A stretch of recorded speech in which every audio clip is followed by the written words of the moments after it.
Coming up next, have you bought into this crappy career advice? And then a lot of mixed feelings and what companies are doing about it as people return to the office. And of course, we take your calls, and it starts right now.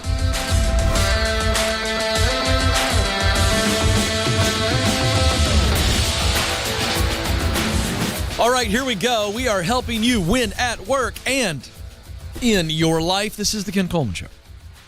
I'm Ken. All right, so I'm just curious. Have you ever heard the crappiest career advice ever given? What is this? I'll tell you. It goes something like this. This is going to shock some people, by the way. So this is a little bit of a warning if you're new to the program. If you've been watching the program or listening to the program for a while, I've said this before.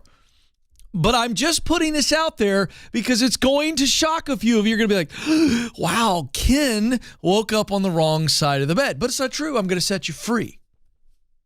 What is the crappiest career advice that has ever been given? You find a job you love, you'll never work a day in your life. And I feel like it comes from people who talk like that. Some of you go, gee whiz, Ken. Hey, listen, I'm from the South. I can make fun of Southern accents. Leave me alone. If you never have heard this before, this is a sentiment and this is a phrase that's been around a long time and people still say it. Well, if you find a job you love, you'll never work a day in your life. That's such horse crap. It's awful. It's terrible. Let me break it down. Why is it horse crap? Why is this crappy advice? Because it's not true. Here's what they're trying to say. So the people who utter this, and then whoever came up with this, by the way, I don't think we know who authored this. Somebody said it, and here's what they meant to say. They meant to say, if you find a job you love, you won't dread doing the work. That's what they're trying to say. If you find a job you love, you won't hate your job. This is true. That part is true. But the phrase, if you find a job you love, you'll never work a day in your life, is total garbage. It's total garbage. You know why I know this? Because I work my freaking butt off. I'm tired at the end of the day. Let's get beyond me, shall we? You ever met somebody who loves crafting something with their hands? I have. I've met gentlemen who build furniture, for example. I remember many years ago getting an opportunity to tour a furniture warehouse in Hickory, North Carolina, which is, if you don't know anything about Hickory, North Carolina, in that area, it's largely that furniture capital of the world. And so the surrounding areas, High Point, North Carolina. And so anyway, I had an opportunity to tour a furniture warehouse. And I was talking to people that were making chairs from scratch. And I said to this old guy, by the way, his hands were beat up. You talk to this guy and you go, that dude has smacked his fingers more than a time or two. They have been pinched. They have been scratched. They have been smashed. And they've been used. It was, and this old dude, I mean, you could see the arthritis. I think you could see the injuries over time. And yet not once did he mention how hard the work was. This old guy said, man, Ken, I've been building furniture for 40 some years.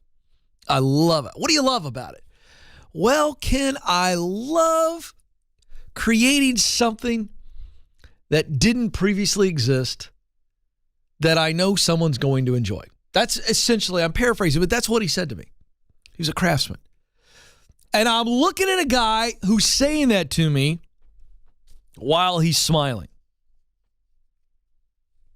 And he didn't mention all of the stories that I could see plainly with my own eyes that resulted in those hands being beat to death. So this is a gentleman who embodies the antithesis of the stupid statement, if you love your job, you'll never work a day in your life. That's just totally not true.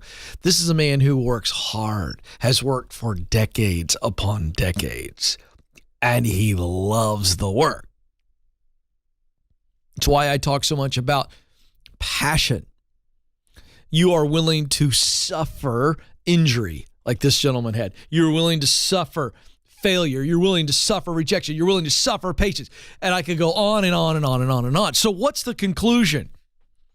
We have lost the essence, not just the definition. We have lost the essence of work because work has become this 4-letter word. It's a dirty, offensive word to people. Let me give you an example. Alex, the producer, is going to laugh at this. This is fresh. Earlier this morning, I was perusing Twitter to see, I use it as a news source, and Kim Kardashian was trending. And boy, that you got to be careful on that. You never know what that means. Well, I took a stab and I clicked on it, and she's trending because apparently in some new show that she was rolling out or some interview she did. Folks, I don't even know. It doesn't matter. This is what she said. But she was giving advice to young women, I guess. And she said, get off your bleeping A and work. That was her advice. Like, get up and work hard. And she's being crushed on social media for telling people to work hard. Now, I'm not going to get in the middle of all that nonsense because a lot of people are going, you're worth millions and millions and millions and you're a reality star and you've done nothing and you're telling us to work hard. I'm not getting in the argument, but Kim Kardashian's saying, whether she's rich or not, whether you think that she worked hard or not, her saying work hard is a dirty thing to say to people. It's like, oh, how dare you tell me to work hard? Folks, I'm not making this up. And so that's what work has become. It's become a 4-letter word. It's become this thing that we talked about this at previous shows, that the thread on Reddit that is wildly popular is anti-work. Like work is penance. Work is punishment. And it's not. Work is purposeful. It allows us to make a contribution to the world. And it also allows us to actually derive tremendous meaning. We see, like the old man saw in a furniture piece, that he had provided comfort. I've said this before. If you love working on HVAC systems and you kind of think down on yourself and you don't see purpose in your work, you're not in the HVAC business, you're in the comfort business. If you're a plumber and you can't find purpose in your work, you're not in the plumbing business. You are in the relief business. You're in the money-saving business, because when you show up at my house in the middle of the night and stop my leak, you are providing me peace of mind. And you are providing me savings. Because if you don't fix the leak, it could ruin my entire house. It might cost me a couple grand, but it didn't cost me 20 grand. You've got to understand that. You've got to understand that there is value in work. So how do you answer the question, Ken, what is work that would provide me great meaning and purpose? I'm going to break it down for you next. Don't go anywhere. This conversation matters because life is too short to just work a job. This is the Ken Coleman Show.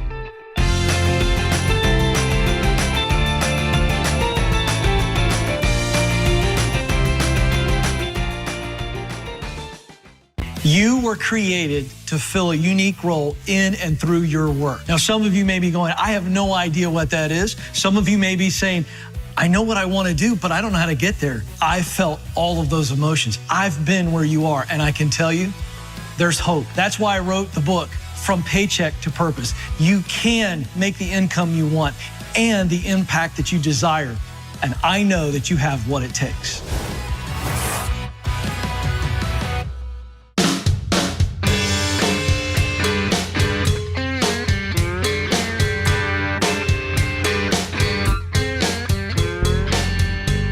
All right, folks, welcome back to the Ken Coleman Show.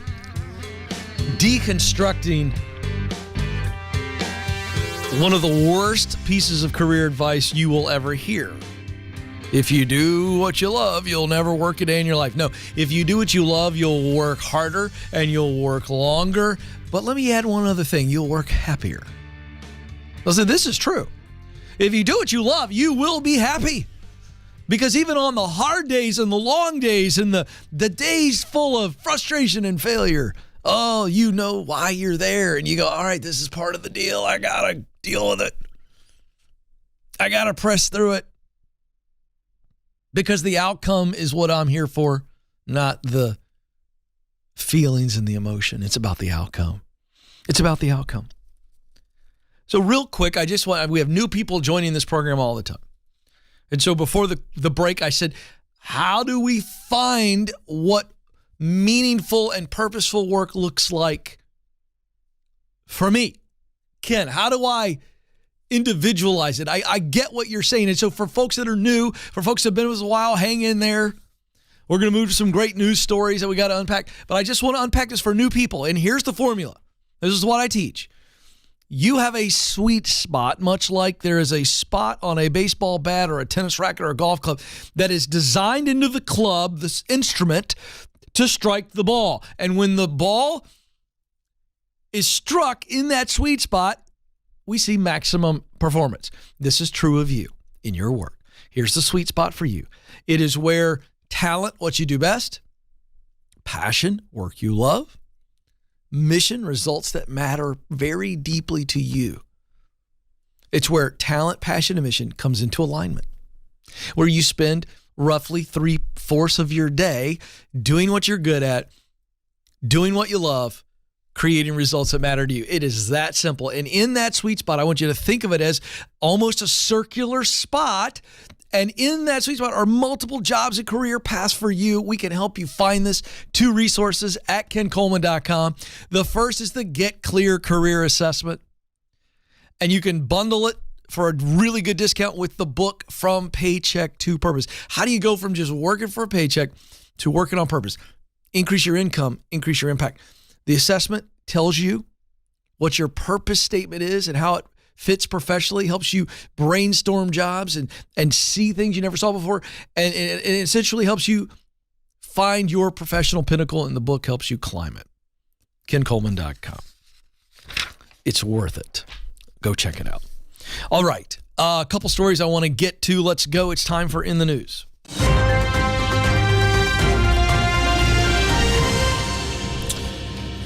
Okay. Wall Street Journal is the source of the first story, first headline and issue I want to cover.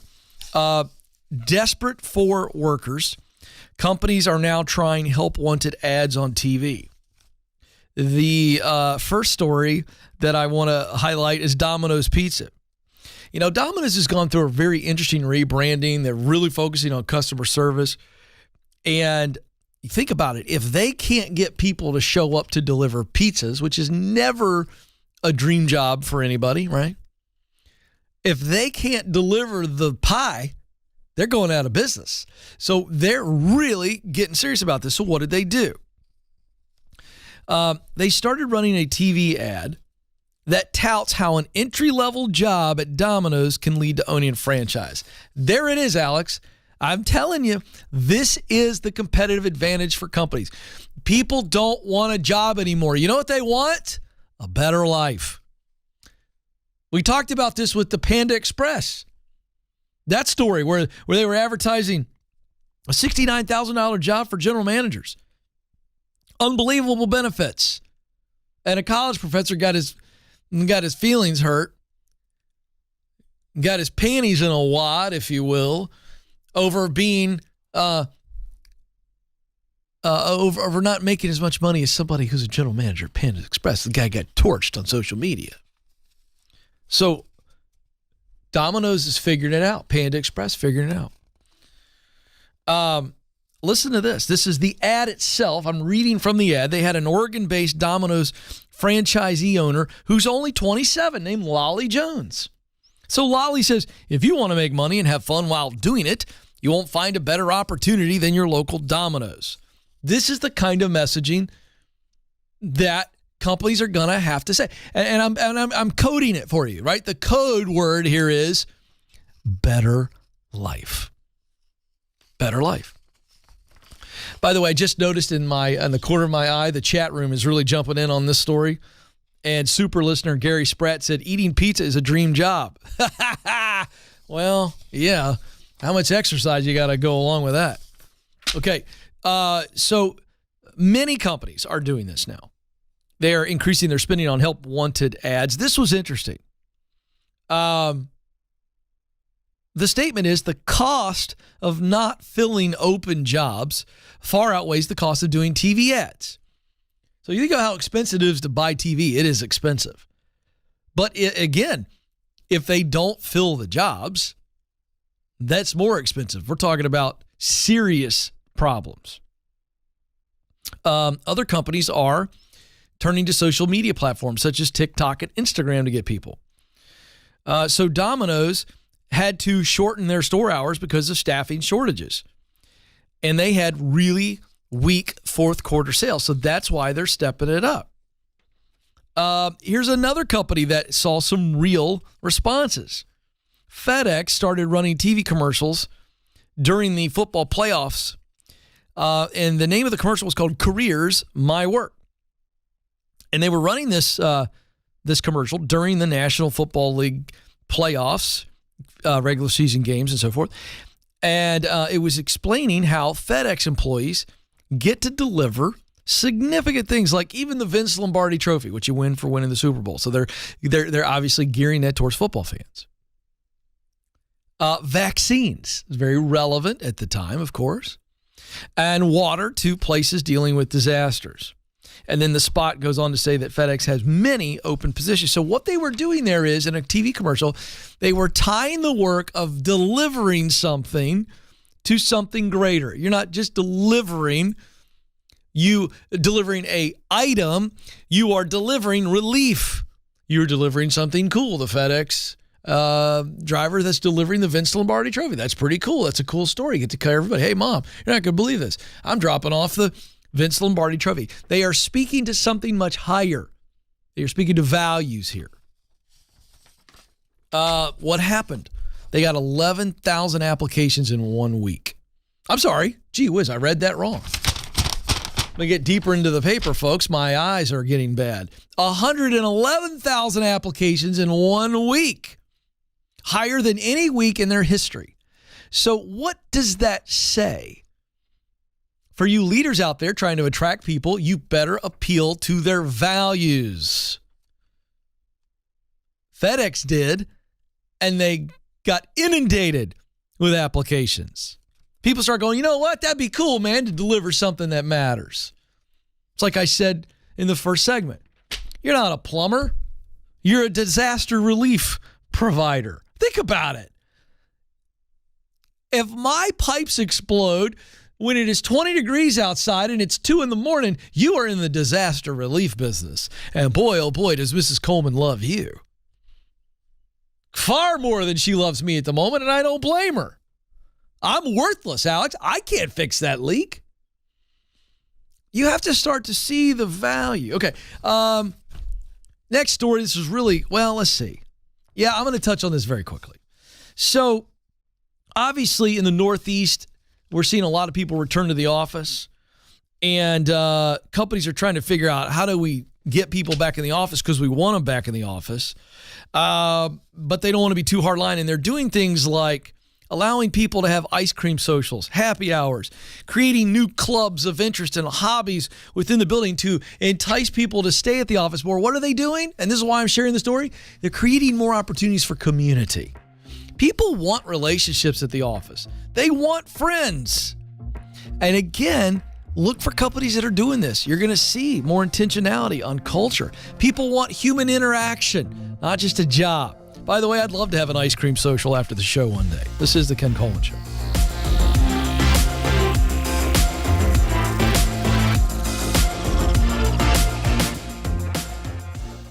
According to Glassdoor, the average job offer attracts over 250 applicants. So if you've made it to the interview, you've already made a great impression. So now is your time to showcase how you are the best choice for this role. That's why we created How to Win the Interview. This free guide will walk you through the 5 strategies to help you stand out amongst the competition. With just a little intentionality, you can prepare yourself to win the interview. To get it, go to kencoleman.com/interview.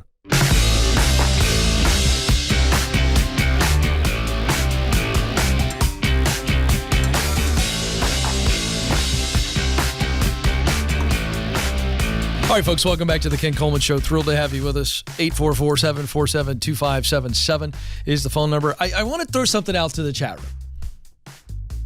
All right, so calling all people that are just watching live. This is a very dedicated group of people that watch the show on YouTube live. So this is for the chat room. I'm going to leave this here, and I want to come back to it. And I really do want your feedback. Now, this is going to freak some of you out. Alex has no idea. I think he has a little idea what I'm going to say, but I'm going to put it out there. If I were to eat something live on the show from time to time, would it need to be a segment or would it need to be random? Do you want me to review it? What do you people think about the idea of me eating something from time to time live on the show? Joe doesn't like it at all, but he's just so uptight about how it sounds and all that stuff, and I really don't care. Joe is grumpy. I just want to know, is it a hard pass for you folks? Do you like the idea? Do you need to know more? Do you have suggestions? I'm just going to leave it there and we'll move on. But I just wonder these things. I think Nathan's all for it. My video director. No, I didn't say slop all over the camera and like just sit there and eat in front of people. There's got to be something to it. Yeah, I'm fine with it. Yeah. Why not? Okay. All right. Let's hear what the people say. Ralph jumps in right away. Not sure if I like it. I can't imagine Ken talking with Chick-fil-A sauce on his shirt. All right. I'm a man of the people. What do the people say? The comments are coming in. We'll get to that later in the program. All right. 844-747-2577 is the number to jump in. If you got a comment or a question, if you want to call in live and suggest your food segment, we'll take those calls too. Ben is up in our nation's capital, Washington, D.C. area. Ben, you're on the Ken Coleman Show.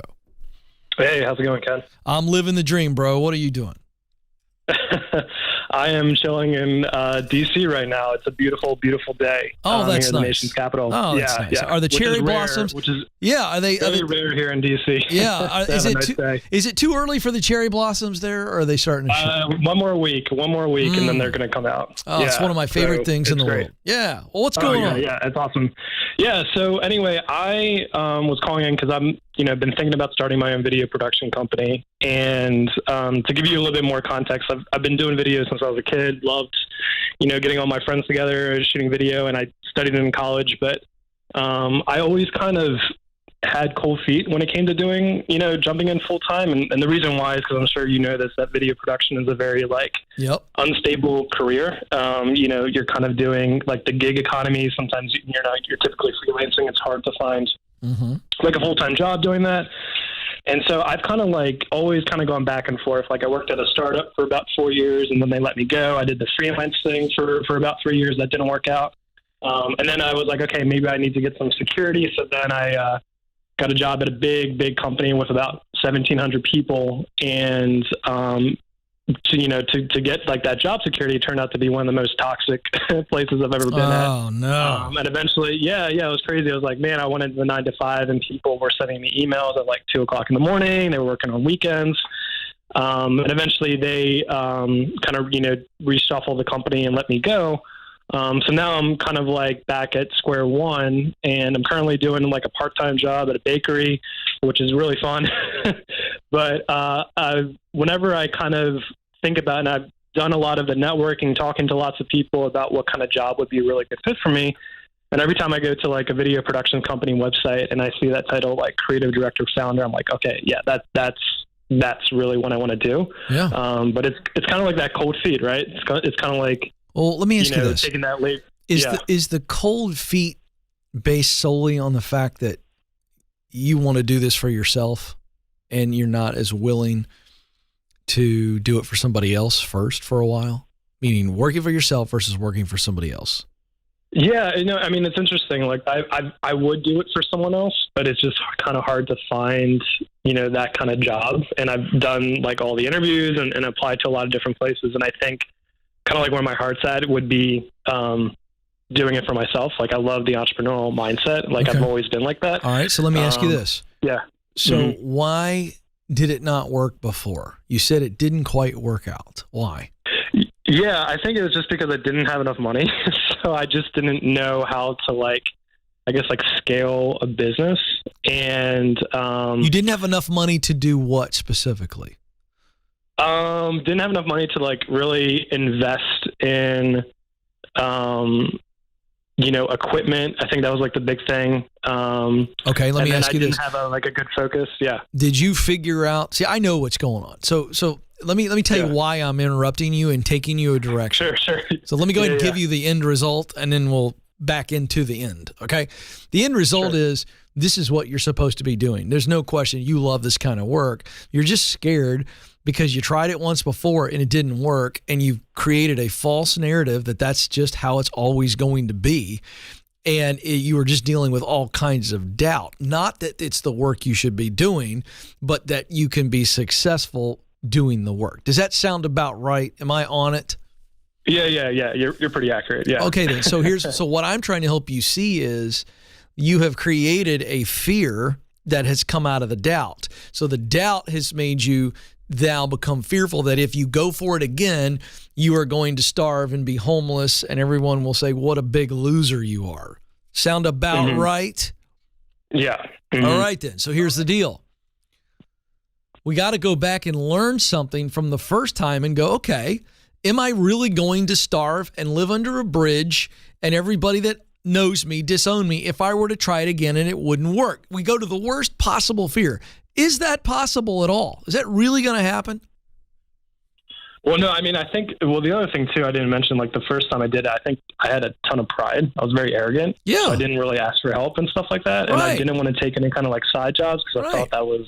Well, that's a great lesson. Now I kind of learned a lesson. I'm like, I'll work at a bakery. Yeah. Welcome to life, young Ben. You got humbled by failure. Yay. Yeah. Failure is awesome for that reason. Failure teaches us lessons that nothing else or no one else can teach us. Mm-hmm. Isn't that true? Yeah. All right, so here's the deal.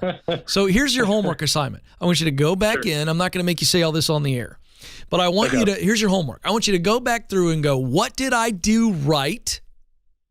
Or did I win? I want you to truly write this stuff out. Or you can create a spreadsheet if that's your jam. But I want you to visibly be able to see the answers to these questions. What did I do right? Where did I win? Is the first question. What did I do wrong? Where did I lose? What was confused? What did I never quite get clarity on? And then what was missing altogether?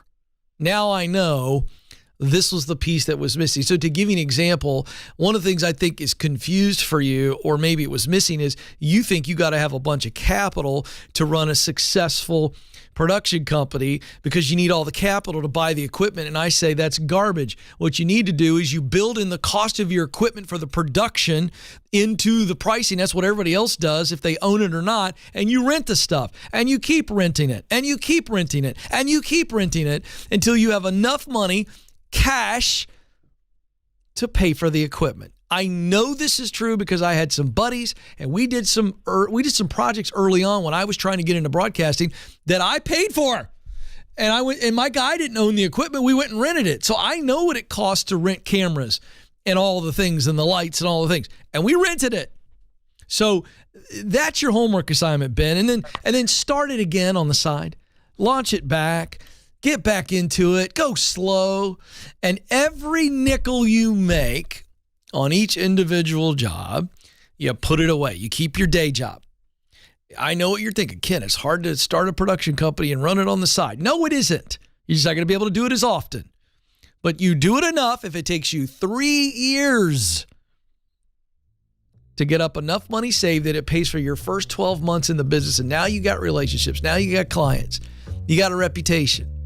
And I'm going to challenge you on one other thing, young man. It might be the best thing you could ever do to swallow your pride and go work for somebody else and get paid handsomely to learn how to run the business. Think about it. This is the Ken Coleman Show.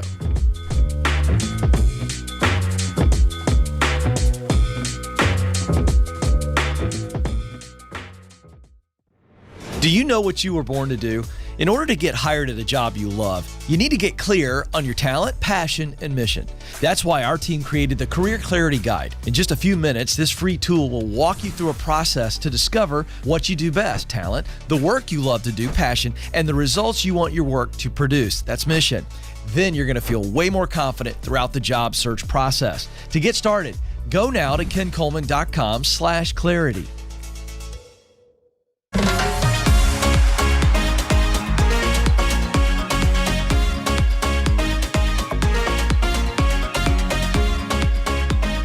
All right, folks, welcome back to the Ken Coleman Show. Thrilled to have you with us. For our listening audience, we threw out a opinion question to the live YouTubers who watch the show. There's a chat room there. Should we do a fun eating segment on the show? We'll get to those opinions later. 844-747-2577. Curtis is joining us in Atlanta, Georgia. Curtis, you're on the Ken Coleman Show. How you doing, Ken? I'm living the dream, Curtis. What are you doing? I'm at work currently. Uh-oh. But I'm actually on break, so I'm okay. okay. Good. I don't want to steal from your boss. That'd be awkward. No, that's okay. All right. We're good. Okay. So my question is, I just started a job about a month ago, and I really love the company. I love the people I'm working with, but I'm seeing job postings pop up as far as internal jobs, and I was wondering if it's too soon to apply. I have a marketing background, and I'm working in a more sales job right now. And I was wondering, I've been here for a month. Is it too soon to apply for internal jobs? Yeah. Yeah. I think it's risky in the perception that it might create of you. Do you know what I mean? 'Cause I think you understand that's why you called me. Mm-hmm. Basically you have to kind of go risk reward. Mm-hmm. The reward is you get a job that you really prefer and want. That's great. The risk is they go, oh, wait a second. This dude's been here a month and he applied for this job. We hired him for this job. We didn't hire him for that job, and he's already applying for that job. It's too risky. Now, here's the thing, though. I love where your head's at because you're going, I got in. This is what I teach. Now, did you do this on purpose? Did you take the job you could get just to get in? Not exactly. I was leaving another job, and I got here, and I really, I came during the interview and kind of sat with the team, sat in the pit.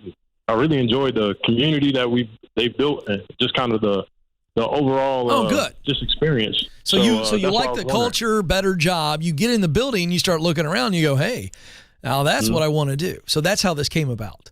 Okay. Yeah, I mean. Yeah, it's natural. So here's the deal. Good for you, Curtis. I love it. I love that your head's on a swivel, but you got to win the now in order to get that next. Gotcha. You have to win the now.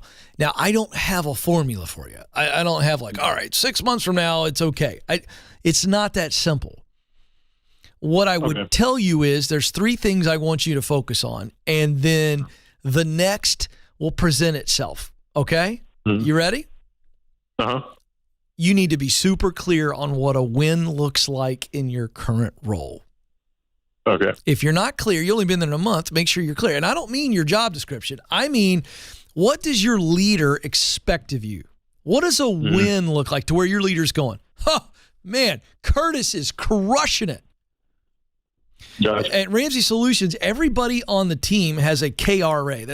It's a one-page document, and it means key responsibility areas. In other words, Curtis, we are expecting results, specific results. Here's what we're expecting in these areas. If you don't have one of those, you can almost create your own by sitting down with your leader going, hey, I've been here a month. I'm in. I got my sea legs, if you will. I want to make sure that I know exactly what results you are wanting from me and how you are measuring me. That's a good conversation. All right. So that's what I mean by getting clear, knowing your role. Second thing is accept your role. Have an attitude of gratitude. You're grateful to be here because it's better than where you were. True or false? True. Absolutely true. So when I remind myself of that daily, when I drive in, daily when I leave, it keeps me in a good spirit to be patient. Gotcha. All right. The third piece is, so know your role is one, that's clarity. Accept your role, that's the second thing you do, that's attitude. The third thing is maximize your role. After you get very clear on those expectations and how you're measured, I want you to go above and beyond what they expect of you. Do more than they ask of you. That's maximizing your role. Now, Curtis, if you do those three things, they will come to you and want to promote you. And that's when you go, well, I want to grow, and this is where I'd like to go. I'd like to go over here. That gives you the pulpit, if you will, the platform, if you will, to tell them what you want after they've come to you and said, boy, we want to keep Curtis. We want to promote Curtis. So there you go, my man. I really appreciate the call. Know your role. Accept your role. Maximize your role. Know your role. Clarity. Accept your role. Attitude. Maximize your role. Effort. Folks, you want to know how to win? That simple formula right there will keep you from being stopped. You will be unstoppable. You will become promotable. Oh, that's so good. I should charge you for it. Don't move. The Ken Coleman Show continues.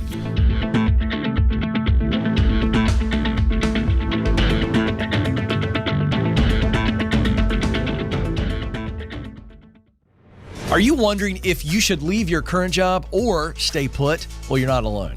That's why we created the Should I Quit My Job quiz. In just 5 minutes or less, this quiz will help you determine if you're at the right company and if you're in the right role. And if you need to make a move, you'll get practical steps to keep you moving forward. Folks, it's time to get unstuck. Life is too short not to do what you were created to do. Go take the quiz right now at kencoleman.com/quiz.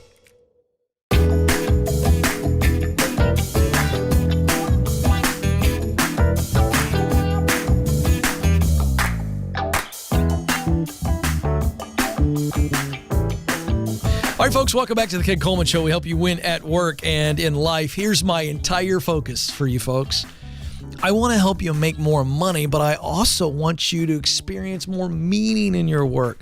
This is going to lift your entire life. Okay, coming up in our bonus segment for our viewing audience only, the YouTube chat room has voiced a lot of opinions. I threw something out fun earlier in the program, and I made it up on the fly. I'm not seriously considering this, but I might. I don't know. This is all live, folks. I have ADHD, and I like to lean into it from time to time.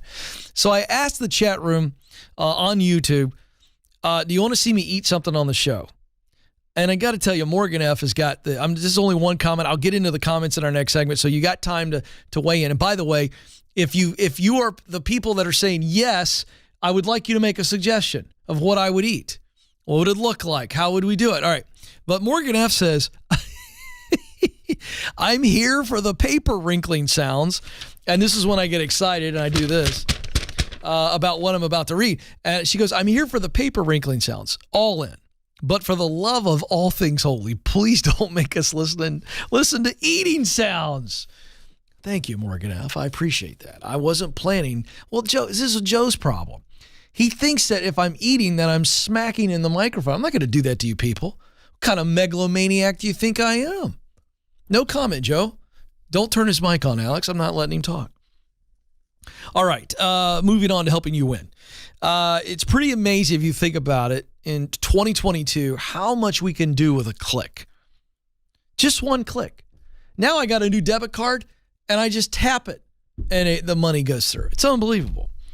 So think about it. You unlock your car, you tap the debit card, you can watch a movie with a click, you can call your best friend, pay your bills, and now you can actually get a great job, a job that is in your sweet spot. One click starts the process of working with my friends at ZipRecruiter, the best way, the easiest way to get hired. It doesn't suck the life out of you, doesn't distract you from your busy life. Sign up for free. It is free to you. ZipRecruiter.com/Ken. Best way to get hired. It's free. I'm not selling you anything. ZipRecruiter.com/Ken. ZipRecruiter.com/Ken. Go today. All right, back to the phones. Miles City, Montana. is where Adam joins us. Adam, you're on the Ken Coleman Show. Hi, Ken. How are you, sir? Oh, I'm doing pretty well. Well, that's seems good. like I'm on my way to living the dream. It seems. Come on. I like this, Adam. So what's up? What are we celebrating today? I mean, why'd you call me? So I just went from 2 jobs making $38,000 and just signed a job offer for $80,000. Well, hold on a second, Joe. Can I get some applause for Adam, please? Adam just went from 2 jobs making 38 to 1 job making 85,000. Yeah. Hey, I'll clap for that. I mean, come on. Way to go, Adam. And I can. Hold on a second. I do all that for you, and I get a. Come on, man. I'm more excited than you are. No, I'm not looking for thanks. I'm saying you need to have a little more juice, man. There we go. Are you proud of yourself? Very. Okay, very. you should be proud of yourself. That's phenomenal. All right, what's your question? Now that I've got you properly appreciating yourself, what's up?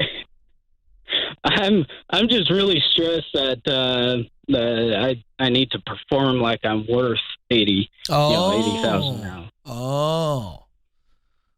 What makes you think you're not worth 85,000? Be very honest. Who said something to you earlier on in your life? What happened to you? What environment did you grow up in? Because that's the source of this. Well, I guess I was never thought I was good at school. I heard previously you talked about standardized testing, Yeah. and I struggled a lot. Yeah. Yeah.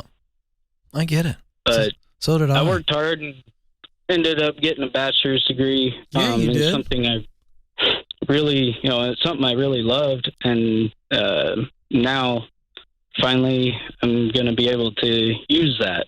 Yeah, let me ask you a question. Sounds to me like you busted your butt and overcame some struggles, and you just described somebody who earned what you have. Is that true? Yeah. Okay, then. You got to remind yourself of that little speech you gave me. You earned it. You struggled in school, but still got a bachelor's degree. You've done countless things where you've had to endure hardship, failure, struggle, and overcome it to get where you are today. True or false? True. When you interviewed for the job, did you believe, even though you had some insecurity and doubt, and we all do, you put yourself out there, did you believe deep down that you could do the job if they gave it to you? Absolutely. And they gave you the job. And now all of a sudden you don't think you're worth the money? They do. Well, I negotiated to that, though. And they Doesn't offered me matter. less. But that's what companies do. Companies aren't going to just give you the top dollar. They're in the business of making money. True or false? True. So Yep. so somebody trying to pay you one salary at what they believe they want to pay, and you saying I want more, and they give you more, somehow that's a slight to you? Help me understand that reasoning. They thought you were worth it. They paid you what you negotiated for. They think you're worth it. True or false? True. Are you worth it, Adam? Yes. The answer is yes, because there's no salary that can anyway truly give you a worth. You are invaluable because you are a human being. There is no monetary value we can put on the life of a human being. Do you agree with me or disagree with me? I agree. So let's stop with the nonsense. You're dealing with some doubt. How long you been on the job? I just signed. I start the 1st of April. Okay. So you're scared. You're scared you're going to get in there and that they're going to see that you lied to them and that you were an imposter. But you told me just a minute ago you didn't lie to them, that you believed you could do the job, and you got the job. So you're going to have to get back to the days when you were a young man. Do you remember when you learned how to ride a bike or learned how to swim? Do you remember something about those experiences? Yeah. Were you scared at any point in those life lessons?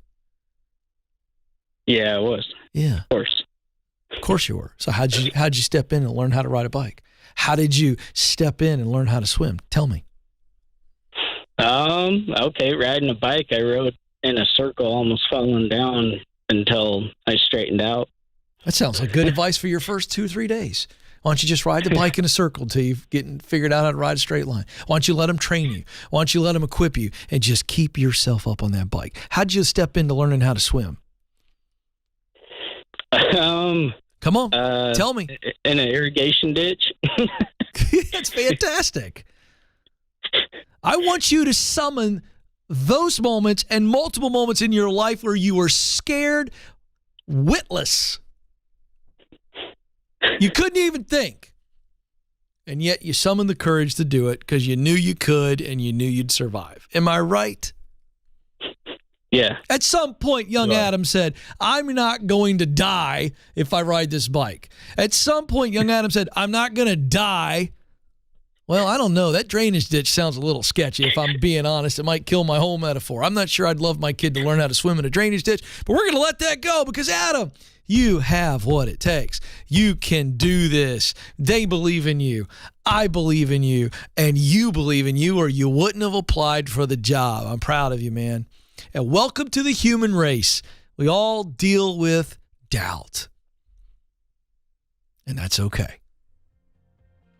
That's a sign that you're pursuing something that matters. Hey, for our listening audience, I do have to get out of here, unfortunately.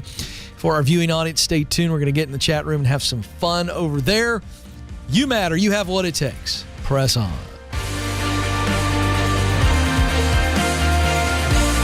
Thanks for listening to The Ken Coleman Show. For more, you can find the show on demand wherever you listen to podcasts and watch the show on YouTube. You can also find Ken across all social media by following @Ken Coleman.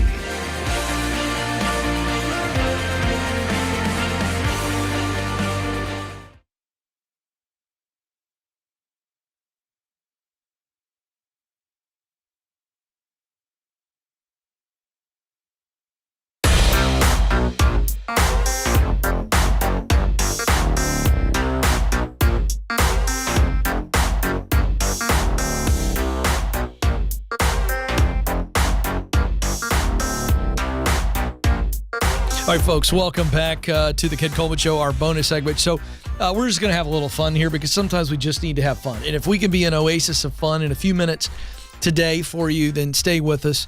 This is silliness, but there's seriousness in silliness. I threw it out early. If we were to do some segment where we eat, where I eat, I quite frankly don't care about everybody behind the glass if they eat. I mean, come on, this is all selfish. What if somebody said, Ken must be hungry. That's why he wants to eat. No. I just randomly was telling the team during one of the breaks today that it'd be fun to eat something sometime. And I didn't even think twice about it. So I threw it out here to you folks. What'd you say? Okay, so Jen Lewis says, saucy or slurping for the win. So she wants to hear the real raw sounds on the mic of me eating something. Some of you, it grosses you out. Others want to hear that. I don't know how I feel about it. Grant Lowry says, Ken, you should do a segment to see how fast you could scarf down a Kind bar. Now, let me tell you why I would never do that. I am the real life Clark Griswold from National Lampoon. I get into mistakes and silly things happen to me. If I ate a Kind bar, there would be a part that would lodge in my throat. So if I tried to eat a Kind bar quickly on the air, I would choke to death. Be great for ratings. Not so good for me. R. Vegas says chocolate chip cookies, maybe? I don't know. That's not exciting to me. Now, this one's interesting. Alex, the producer, who's very conservative and very careful on what I do on the air. It's his job.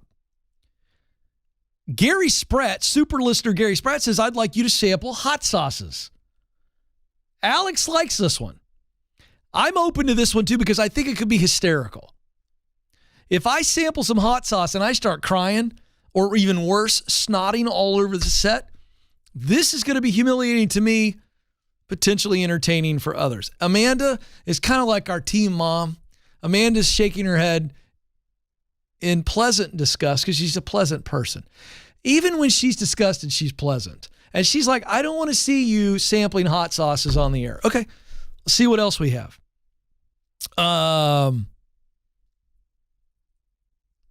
Zachary Bowman says the producer should have a hot dog eating contest. I'm for that. I love watching people cram hot dogs in their mouth. It's just so entertaining. Is there else? Okay. TXS Mommy said, yeah, I want you to do it. It's different.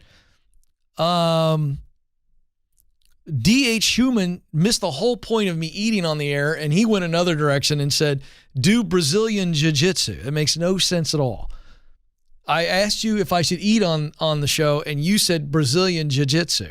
First of all, I'm not interested in that. Somebody said, Joshua Cruz says eat barbecue. It's not interesting enough. Unless we take Gary Spratt's idea and we do barbecue sauces with the barbecue and we sample all the different sauces. Daniel Mutter says don't eat every show. Tanner Stafford says no. Soul King says hard pass. Soul King does not want me to ever eat anything live on the show. Very serious about this. And let's see. Several hard passes. A lot of you don't want to see that. Ralph Mendoza says, imagine spinach in your teeth. And last one, Snow Leopard says, I think you should eat if you're hungry. Nothing worse than being hungry on the job. This is not a blood sugar issue. It was just a random thing. So there you go. All right, we got to get out of here. Thank you for the input as always. Love you folks live on our YouTube channel and in the chat room. You matter. You have what it takes. Please eat today and press on.